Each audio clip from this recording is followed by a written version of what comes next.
Hi everyone, thank you so much. Thank you for playing Donna. It was a great match, and I always have a tough time playing with her. So I had so much fun, especially with the support I got today. That's long, and with that, consecutive victories over Donna Vekic. Boom! Sa gitna ng matinding init sa Melbourne, muling nagpasabog si Alex Ala ng isang panibagong pahayag sa mundo ng tennis. Ang 20-anyos na Pinay sensation ay naghatid ng dominanteng panalo laban sa Olympic silver medalist at veteranong si Donna Vekic. Tinapos ang exhibition match sa straight sets, 6-3, 6-4. Ito na ang ikalawang sunod na beses ngayong buwan na tinalo ni Ala si Vekic, kasunod ng kanyang comeback win sa ASB Classic sa Auckland.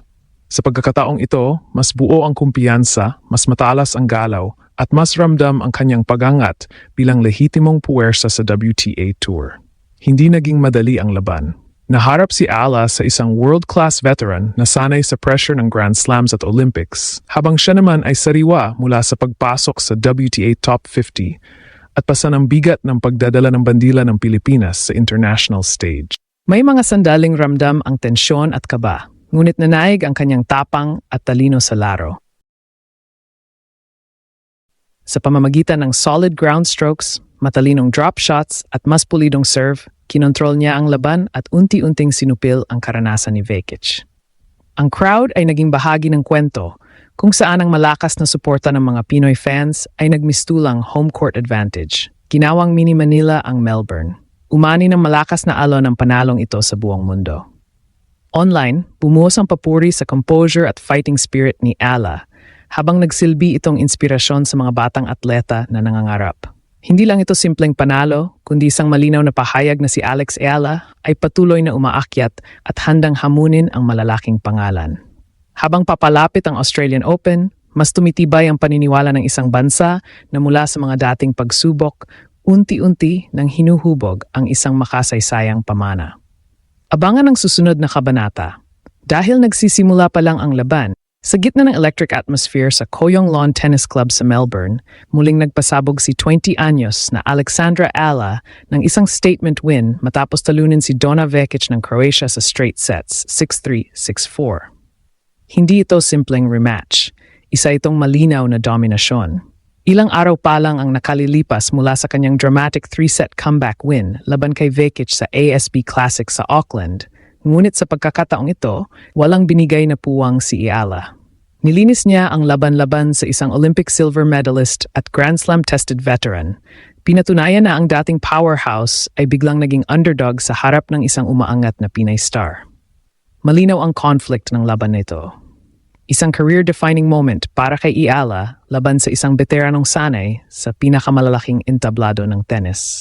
Fresh mula sa pagbasag sa WTA Top 50, pasa ni Alex ang bigat ng inaasahan ng isang bansa mula sa mga pinagdaanang injuries, setbacks at pressure na maging unang Pinay na tunay na makapag-iwan ng marka sa Grand Slam stage.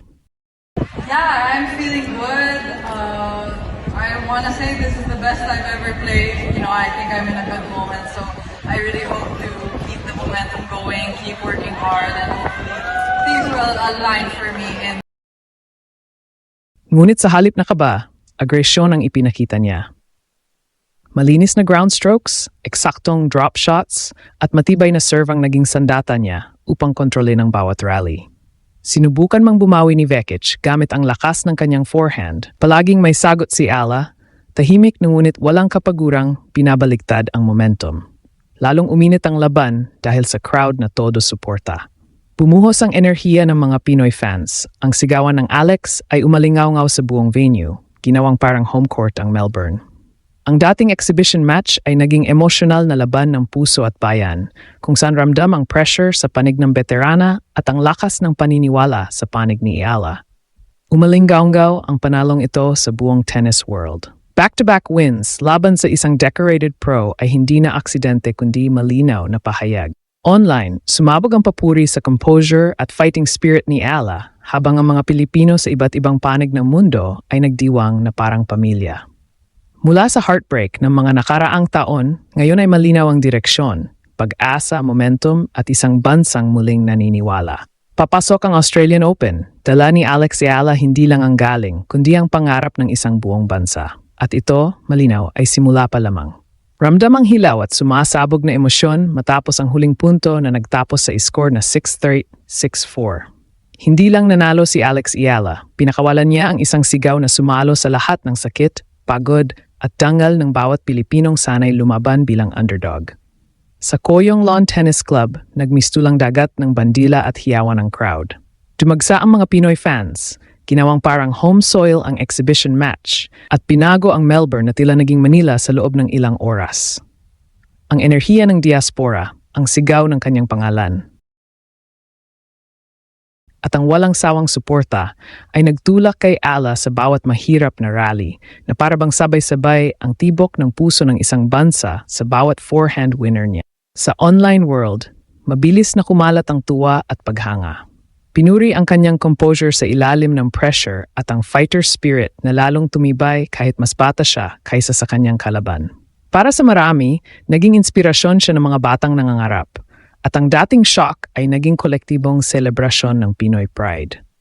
Ngunit mas malalim ang laban na ito kaysa sa emosyon.